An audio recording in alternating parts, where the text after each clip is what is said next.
മലയാളികൾക്ക് ഏറെ പ്രിയപ്പെട്ട കലാകാരനായിരുന്നു കലാഭവൻ നവാസ്.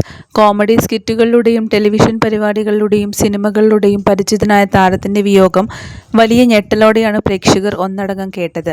കഴിഞ്ഞ വർഷത്തെ ഓഗസ്റ്റിൽ ഹൃദയാഘാതം മൂലമായിരുന്നു നവാസ് മരണപ്പെട്ടത്.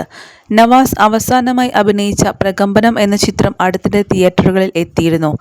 മികച്ച പ്രേക്ഷക പ്രതികരണം നേടിയ ചിത്രത്തിലെ നവാസിന്റെ പ്രകടനവും ശ്രദ്ധിക്കപ്പെട്ടിരുന്നു.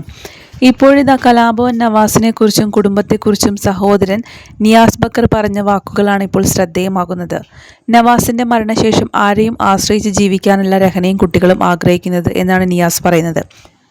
ആരെയും ആശ്രയിച്ച് ജീവിക്കാതിരിക്കാൻ നവാസ് അവരെ പ്രാപ്തരാക്കിയതിൽ തനിക്ക് ഇപ്പോഴും അഭിമാനമുണ്ടെന്ന് പറഞ്ഞ നിയാസ് അതിൽ തനിക്ക് സന്തോഷമുണ്ടെന്നും കൂട്ടിച്ചേർത്തു. എല്ലാവരുടെയും ഉത്തരവാദിത്തം അവരവരിൽ തന്നെയാണ് ഓരോരുത്തർക്കും ചെയ്തു കൊടുക്കാനുള്ളത്. എപ്പോഴും ചെയ്തു കൊടുക്കാം, അതിന് ആളും മരിക്കണമെന്നൊന്നുമില്ല. നമുക്ക് ചെയ്യാനാകുന്നതൊക്കെ എപ്പോഴും ചെയ്യാം. അവരെ സംബന്ധിച്ചിടത്തോളം രഹന അതൊന്നും ആഗ്രഹിക്കുന്നില്ല എന്നതാണ്. ആരും ഒന്നും ചെയ്യേണ്ടതില്ല, കാരണം നവാസിന് താല്പര്യം അതാണ്. നവാസ് അധ്വാനിച്ച് വെച്ചതുണ്ട്, അതുകൊണ്ട് ജീവിക്കാം. ആരെയും ആശ്രയിക്കാൻ അവർ ആഗ്രഹിക്കുന്നില്ല. എന്നെ സംബന്ധിച്ചിടത്തോളം നമുക്ക് ചെയ്യാൻ പറ്റാത്തതിൽ വേദനയുണ്ട്, അതോടൊപ്പം അങ്ങേയറ്റം സന്തോഷവുമുണ്ട്. കാരണം അങ്ങനെ പറയാൻ അവർ പ്രാപ്തരായല്ലോ. അത് ചെറിയ കാര്യമല്ല. നവാസ് ഇല്ലാതെ ജീവിക്കാൻ പറ്റില്ലെന്ന് രഹന മുമ്പ് പറഞ്ഞിട്ടുണ്ട്. അത് അങ്ങനെയാണ്. എൻ്റെ ഭാര്യയ്ക്കും അങ്ങനെയാകും. ഭാര്യയില്ലാതെ എനിക്കും ജീവിക്കാനാകില്ല. നമ്മുടെ ബന്ധത്തിൻ്റെ തീവ്രതയാണത്, നിയാസ് പറയുന്നു. സഹായം എന്ന് പറയുന്നത് ഒരു ദിവസം ഒരു കുടുംബത്തിന് ജീവിക്കാൻ വേണ്ടതായ ഒരുപാട് കാര്യങ്ങളുണ്ട്. സമ്പാദ്യത്തിനപ്പുറത്ത് അതിനവർക്ക് സാധിക്കുന്നുണ്ട്. അതുകൊണ്ടാണല്ലോ ആരെയും ആശ്രയിക്കേണ്ടതില്ല, ആരും ഒന്നും ചെയ്യേണ്ടതില്ല, നമുക്ക് പിടിച്ചു നിൽക്കാൻ പറ്റും എന്ന് ആത്മവിശ്വാസത്തോടെ ഒരാൾ പറയുന്നത് എന്തുകൊണ്ടായിരിക്കും? അക്കാര്യത്തിൽ എൻ്റെ അനിയന് ഞാനൊരു ബിഗ് സല്യൂട്ട് കൊടുക്കുകയാണ്. അയാളുടെ തീരുമാനവും ആ തീരുമാനത്തിനനുസരിച്ച് കുടുംബത്തെ സജ്ജമാക്കുകയും ചെയ്തിട്ടുണ്ട്. അതുകൊണ്ട് തന്നെ നവാസിൻ്റെ മരണം ഉൾക്കൊള്ളാൻ രഹനയ്ക്ക് ഒരുപാട് സമയമെടുത്തിരുന്നു. ഇപ്പോൾ രഹന ആ യാഥാർത്ഥ്യത്തിലേക്ക് എത്തിക്കഴിഞ്ഞു.